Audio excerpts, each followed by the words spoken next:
Assalamualaikum warahmatullahi wabarakatuh.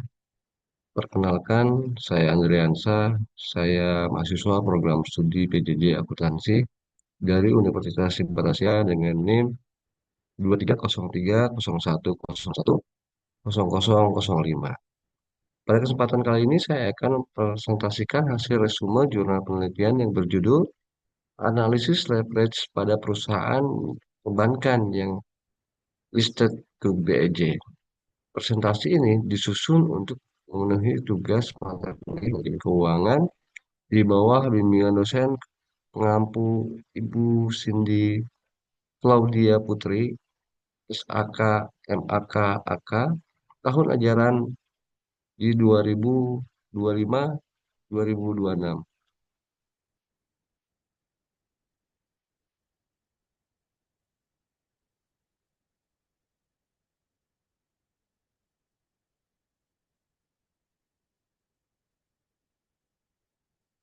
Baiklah, yang pertama kali, identitas jurnal. Jurnal yang saya resume ini merupakan hasil riset yang diterbitkan pada tahun 2018 di Jurnal Mitra Bisnis STIE Mitra Indonesia dengan volume 3 nomor 2. Penulis artikel ini adalah Natalia Christine Damarwiyati dan bidang ilmu bahas berfokus pada manajemen keuangan khususnya mengenai analisis leverage di sektor perbankan.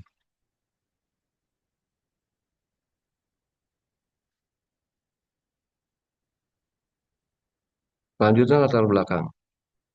Latar belakang penelitian ini berangkat dari fakta bahwa perusahaan perbankan membutuhkan model yang sangat besar menjalankan operasional dan investasi mereka. Seringkali dana internal perusahaan tidak mencukupi, sehingga perusahaan harus mengendalikan dana eksternal atau pinjaman. Pengguna dana pinjaman ini menimbulkan beban tetap berupa bunga. Kondisi ini berkaitan erat dengan konsep leverage atau mungkin finansial dan secara langsung mengetahui risiko perusahaan.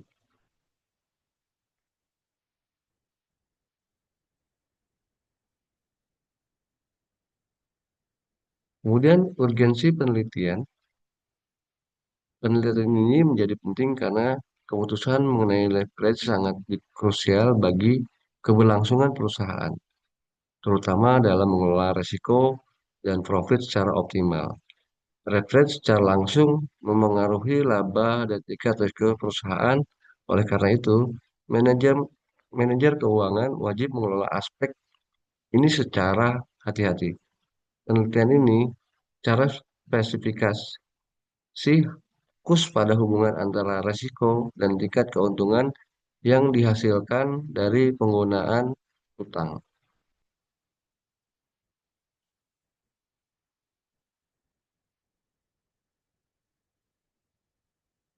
Selanjutnya untuk tujuan penelitian, tujuan utama dari penelitian ini adalah untuk mengetahui dan menganalisis tingkat operating leverage dan tingkat finansial leverage pada dua bank besar di Indonesia. Objek penelitian adalah PT Bank Negara Indonesia atau Persero Tbk dan PT Bank Sentral Asia Tbk dengan periode analisis data laporan keuangan dari tahun 2015 hingga tahun 2017.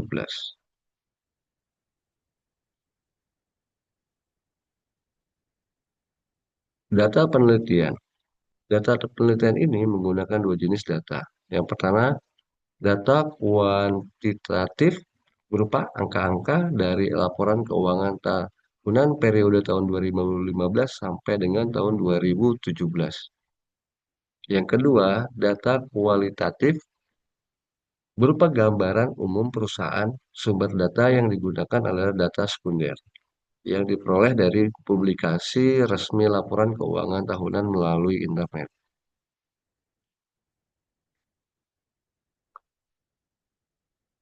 Kemudian metode penelitiannya, metode yang digunakan dalam penelitian ini adalah metode deskriptif kuantitatif kuantitatif. Pengumpulan data dilakukan melalui teknik dokumentasi dan studi staka dengan fokus utama pada analisis rasio leverage untuk mendeskripsikan kondisi keuangan kedua bank tersebut. Kemudian, teknik analisis data. Ada tiga teknik analisis data utama yang digunakan dalam jurnal ini. Yang pertama, Degree of Operating Leverage atau DOL, mengukur sejauh mana perubahan volume penjualan mengaruhi laba sebelum bunga dan pajak, EBIT atau EBI. Kemudian yang kedua, Degree of Financial Leverage, DFL, mengukur pengaruh perubahan EBIT terhadap laba per saham atau EPS. Yang ketiga, Degree of Combined Leverage merupakan kombinasi dari leverage operasi dan keuangan menunjukkan dampak total perubahan penjualan terhadap laba per saham. Selanjutnya hasil penelitian pada Bank BNI.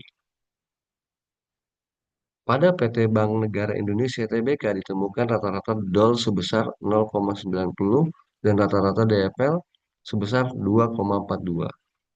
Penurunan DOL selama periode tersebut menunjukkan bahwa BNI merupakan pengendali biaya tetap operasionalnya, namun peningkatan DFL-nya yang signifikan mengidentifikasi bahwa Bank BNI menghadapi risiko keuangan yang relatif tinggi akibat penggunaan utang finansial yang besar.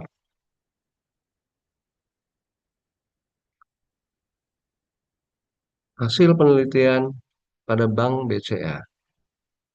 Di sini, sisi lain, PT Bank BCA Sentral Asia menunjukkan rata-rata DOL 1,11 dan rata-rata DFL 1,19 tutup kurung kurang lebih 10.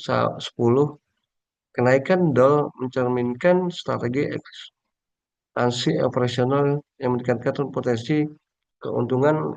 Stabilitas DFL menunjukkan bahwa BCA merupakan kebijakan pendanaan yang lebih konservatif dan risiko keuangan yang lebih terkendali dibanding Bank BNI.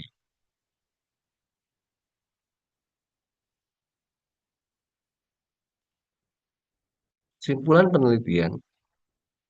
Kesimpulan dari penelitian ini adalah bahwa leverage merupakan alat penting dalam menilai kinerja dan risiko perusahaan.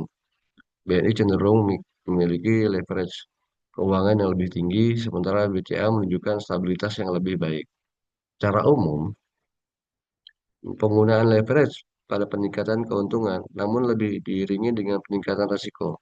Oleh karena itu, keputusan terkait struktur modal leverage harus dilakukan secara hati-hati oleh manajemen keuangan.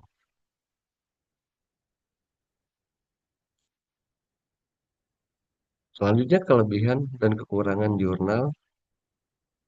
Jurnal ini memiliki kelebihan antara lain penggunaan data retail dari bank besar terdaftar di BEJ serta metode analisis yang jelas relevan terhadap periode 3 tahun. Namun, beberapa kekurangan yaitu objek penelitian yang hanya mencakup dua bank saja, tidak menggunakan analisis statistik lanjutan, dan variabel yang terbatas hanya dapat pada aspek leverage.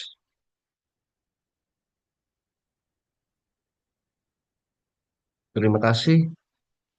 Demikian presentasi yang saya sampaikan. Terima kasih atas perhatian saudara-saudara dan Bu dosen. Wassalamualaikum warahmatullahi wabarakatuh.